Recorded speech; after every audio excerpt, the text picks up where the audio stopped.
Hi, today we are going to look at chapter 14. We're going a little bit out of order. We are going to move from 7 to 14 and 15.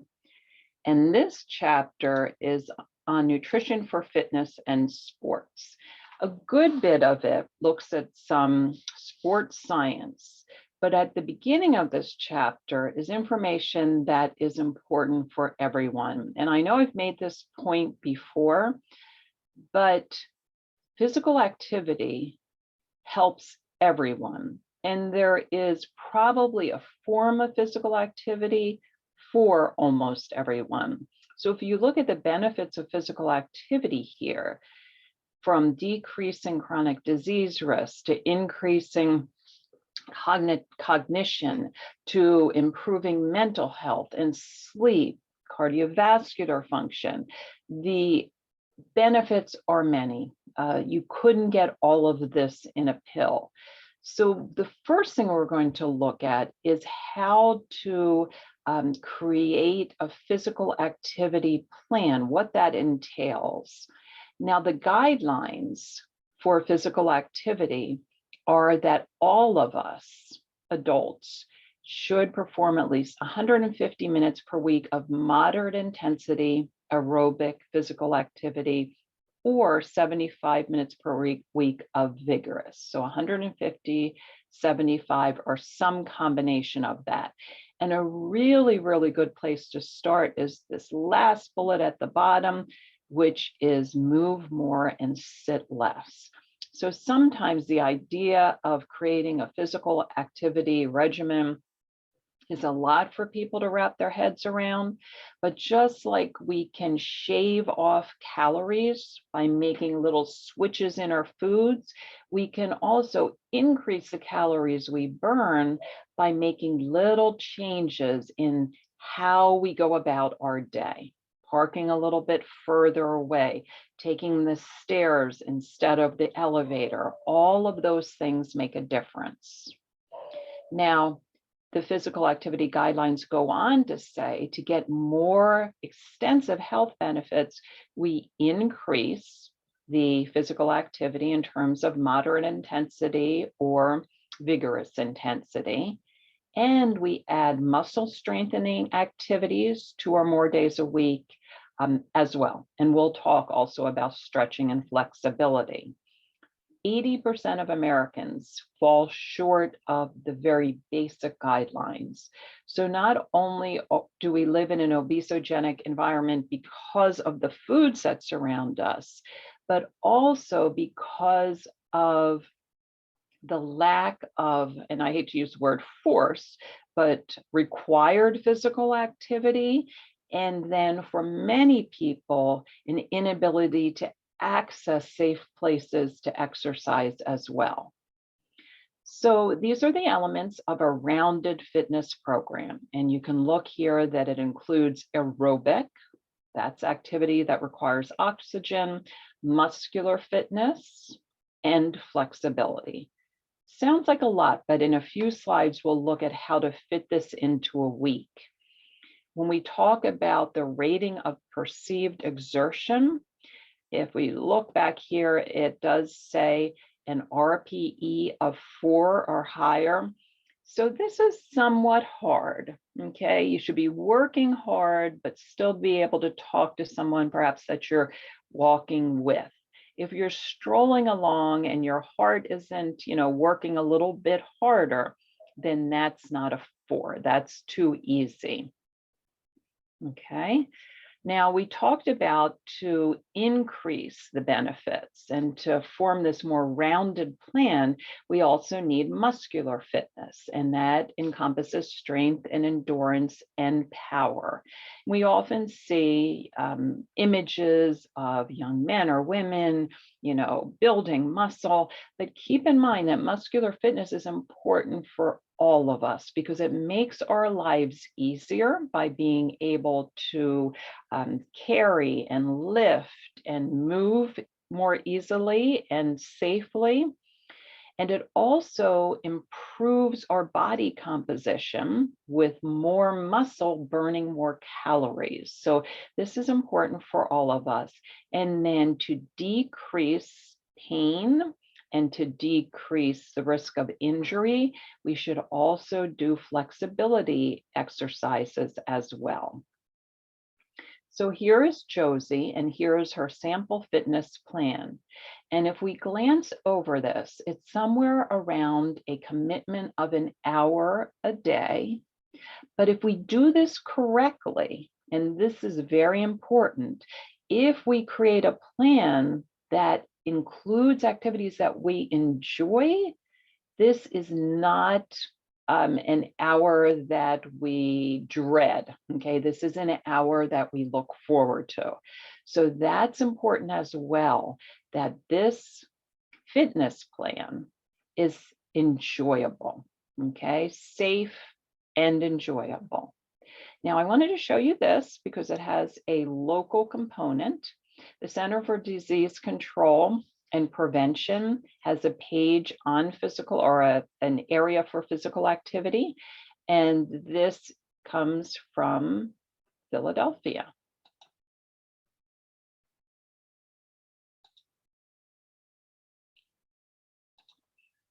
Because, okay, I'm going to hold on 1 minute and make sure that my share, it does. Okay, it was set correctly, but I just wanted to make sure. All right.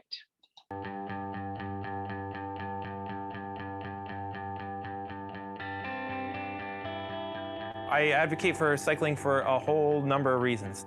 It helps us deal with the constraints of a very small, dense city. It helps us deal with some of our health issues that are very common in our city, and it helps make our city more affordable for folks of limited means. Bicycling is cheaper than a monthly transit pass. It's cheaper than paying insurance for a car. It's quicker than walking, and you don't have to spend 10 minutes finding a place to park. When we have cycling infrastructure like lanes and sharrows, it encourages more people to use the street, which is a huge help to us, because the more people are on the road, the safer the other folks that don't yet ride a bike feel. A sharrow is a symbol that is used on lower traffic streets that tend to be narrower, where there's not enough space for a bicycle lane. And that symbol is really big and really obvious, and it helps to remind people that the street is meant for use by both automobiles and bicycles. When there's a lane or a sharrow, it helps people feel safer in getting on that bike for the first time. And then a bicycle corral fits onto the parallel parking lane of a street, and it provides parking spaces for bicycles. A lot of folks would lock their bicycles on the sidewalk up against a tree or up against a stop sign, and that would very frequently cause problems because it takes up a lot of sidewalk space. In the case of Philadelphia, our corrals accommodate 12 bicycles in the space of 1 car. And we can, in fact, afford to sacrifice the space of 1 car for the space of 12 bicycles. Our business owners, in fact, are really keen to do it because that's 12 potential customers instead of 1. The more people do it, the more other people want to do it, which is awesome. In order to help a colleague in another city pitch this to their clients, I'd say it's kind of a magic bullet of city planning.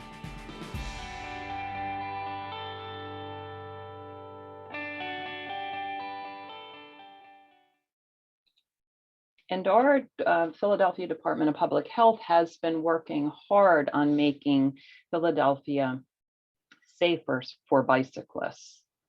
Okay, so now we're going to get into the more sports science aspect of this.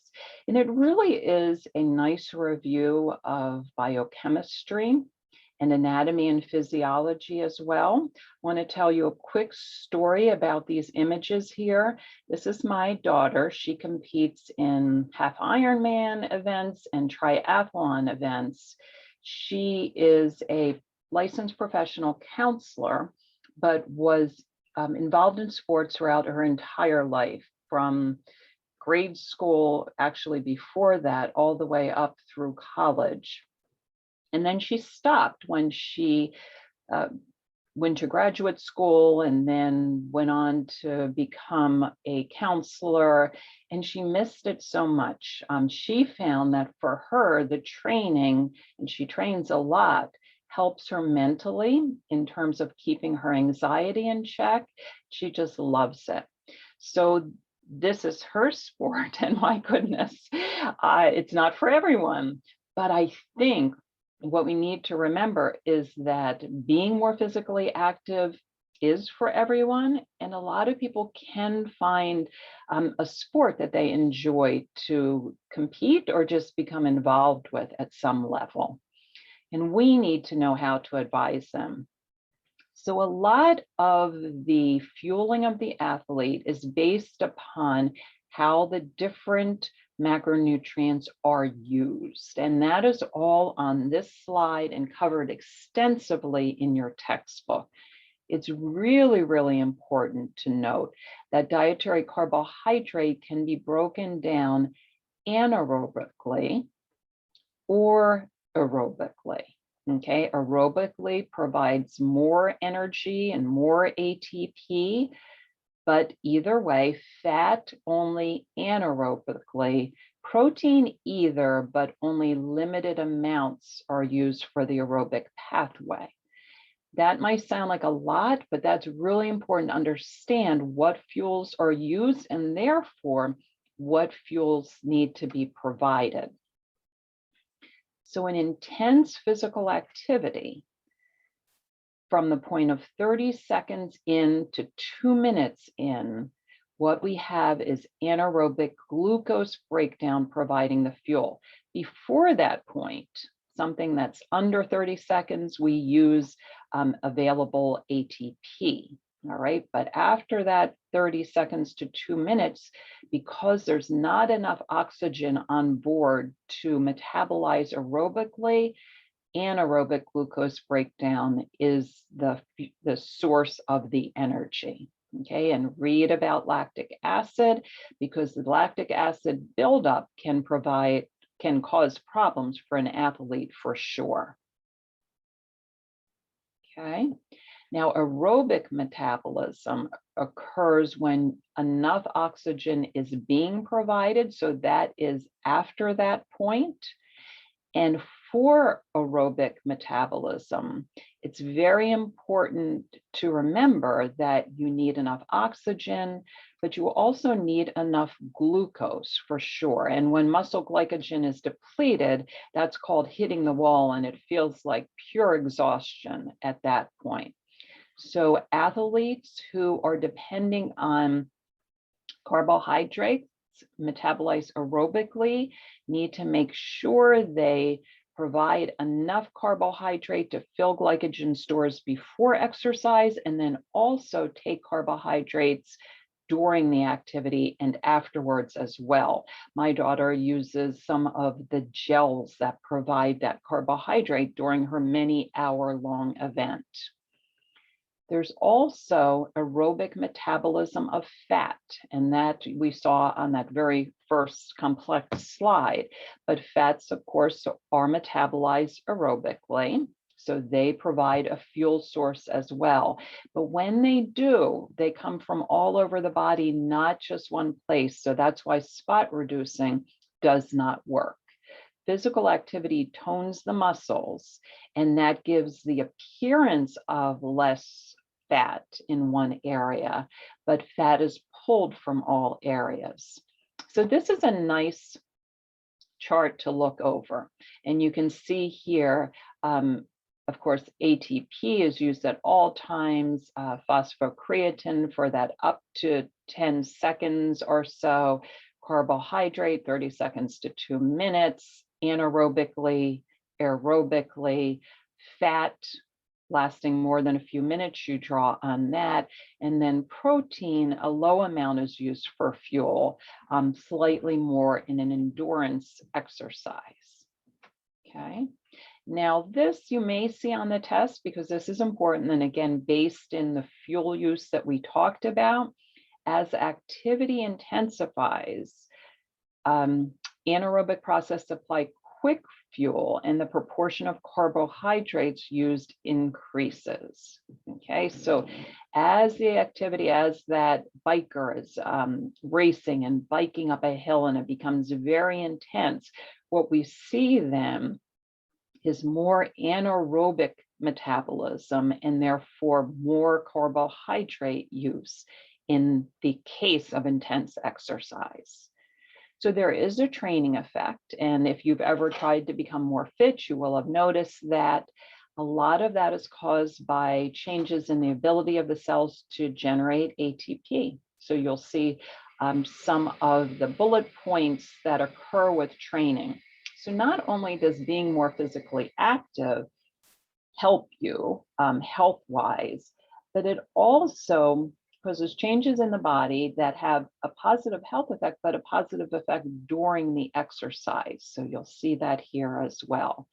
Now, there's a long list of suggestions for calorie recommendations, but I love this third bullet here, or second and third. Monitor weight and your body fat, and if weight is falling, you need more calories. It's kind of very, very common sense, but very helpful. And I think as a sports nutritionist would actually use weight to guide calories more than some random chart somewhere. Because, as the first bullet points out, individual needs vary. You need to be aware that in some sports where there are weight classes or where thinness is an asset in some way, that problems can occur and that athletes might not meet their fuel needs. Their needs can increase 1,000, more than 1,000, thousands of calories more than a non-active person. So it's important to make sure that the athlete is meeting their needs for fuel. Most of that fuel, and you can see that here, should come from carbohydrate. It's the main fuel for most types of exercise. And we've already talked about sources of carbohydrate, so you're familiar with those. As far as fats, they should be healthy and you should limit the saturated and the trans, so very familiar guidelines there. And for protein, I'll stress this again. Protein needs of athletes are greater than non-athletes. But once an athlete's meeting his need, extra protein doesn't build more muscle. It is either used for fuel and or turned into fat. Okay, but protein needs are higher for athletes. Strength training requires a lot of extra protein, perhaps up to 2 grams per kilogram instead of that 0.8 for the non-athlete. Your textbook devotes a lot of attention to the fact that in order to use protein optimally, we should divide it and provide at least 20 to 25 grams of high quality protein per meal. Okay, fluid is one of the most overlooked, and as far as an inadequacy or deficiency of fluid, it can be disastrous for the athlete.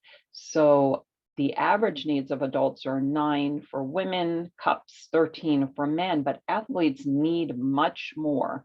Dehydration can be deadly, but can also have profound effects on performance. So the guidelines for an athlete are to drink before, during, and after an event. And it's typically recommended that if you weigh yourself before and after your event, for every pound that's lost, you consume 2 to 3 cups of fluid. You can monitor hydration status by checking urine color, but remember, thirst is not always reliable for telling you how, when you should drink. Weight is a better indicator for an athlete. As far as what to drink, it's important to remember that for activities that are more than 60 minutes, you need to replace not only the fluid, but also the electrolytes and the sugar. So that's why a sports drink is recommended for more than 60 minutes. For activities less than 60 minutes, you can drink water, and then, a snack later on will easily replace the nutrients. Too much water without the electrolytes in distance events can be deadly as well. That's called water intoxication.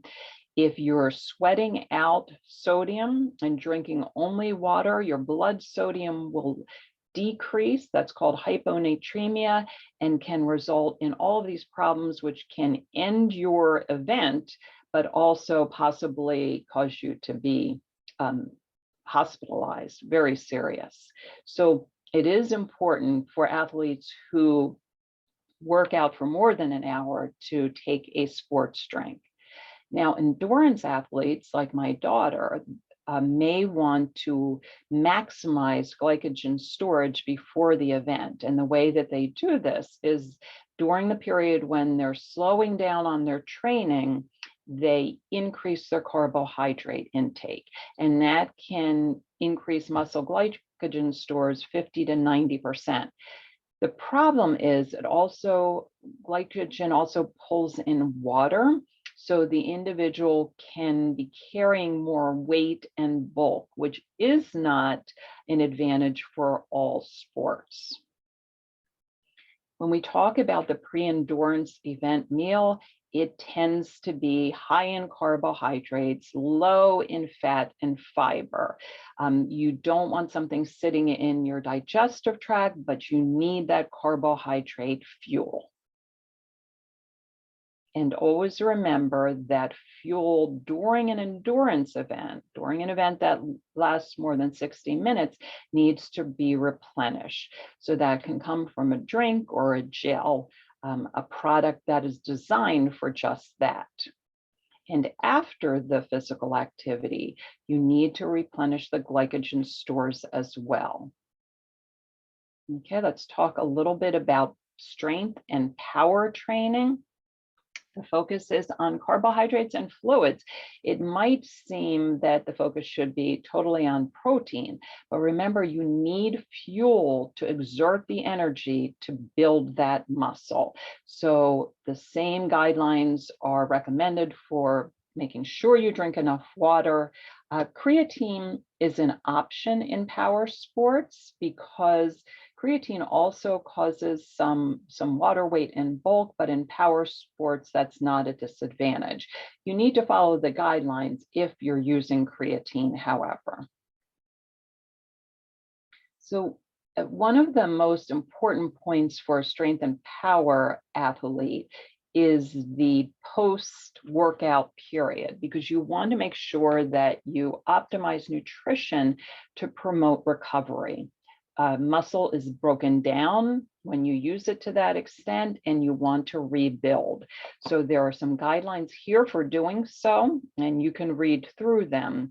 Interestingly, they've done some good studies to show that one of the best recovery drinks is low-fat chocolate milk. It has the right ratio of carbohydrate to protein to optimize that recovery. Now, as far as nutrition challenges, I want to make a few points here. Athletes have the same challenges that all of us, and yet they have very intense needs for nutrients. So we need to make sure their diet is well-rounded, and we'll look at that in just a minute. They also have very busy schedules, and that can get in the way as well. One of the points that I didn't go over in the slides and I want to make clear is athletes have a higher calorie need. If they meet that calorie need with a healthy diet, then they tend to meet the needs for nutrients, vitamins, and minerals, and typically protein. But if they have an over-reliance on convenience or ultra-processed foods, that might not be the case. So I just love this video. It is presented by a Canadian, I think, sports dietitian who shows the needs of some athletes nutritionally and in terms of food. So it's nice to look at this specialty of dietetics, but also to look at how the nutrient needs vary depending upon the sport.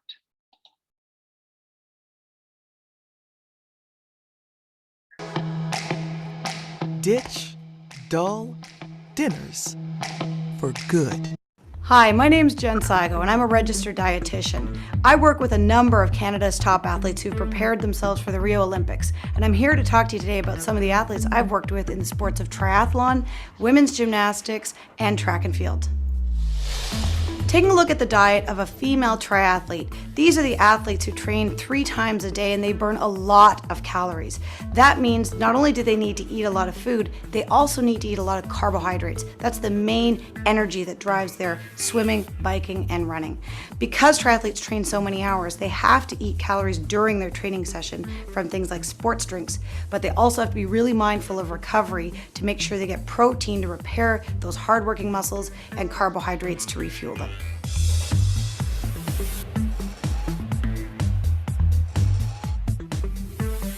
Salmon contains omega-3 fats, which can reduce inflammation that builds up in muscles and joints over years of training.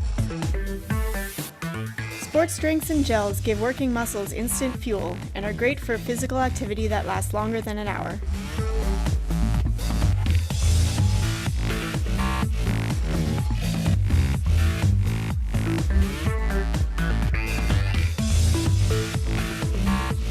Gymnasts tend to be some of the lightest and smallest athletes that compete in Olympic Games, and that does mean that their calorie needs are going to be less than some of the other bigger athletes. On top of that, because gymnasts do short burst activity, they don't burn as many carbohydrates as some of the athletes who do endurance sports. That means our gymnast is going to have smaller portions, less carbohydrate intake, but they're really going to focus on protein to help them stay full and repair all the muscle damage from all that hard work, very intense exercise they do every day. Oats are a great way to start the day because they won't spike your blood sugar.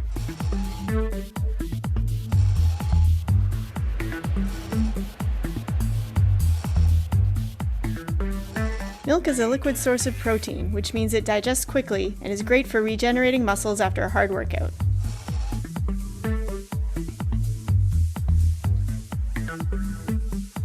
Taking a look at the diet of a shot putter. Now this is a really unique athlete. These are one of the biggest, strongest sets of athletes at the games. Because they are so big and strong, they carry a lot of muscle, and that means they need a lot of protein in their diet. Not only do they need protein, however, they do need carbohydrates because they do a lot of explosive work in training, and they're remarkably quick. So you'll see a balance of protein and carbohydrates. Shot putters need to recover quickly between a training session and weights, and whey protein is perfect for that.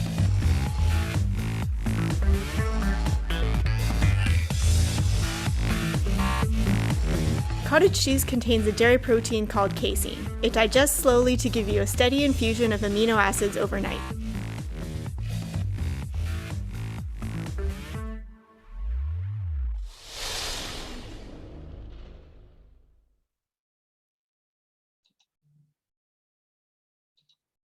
Okay, so I hope you enjoyed that and have a wonderful day.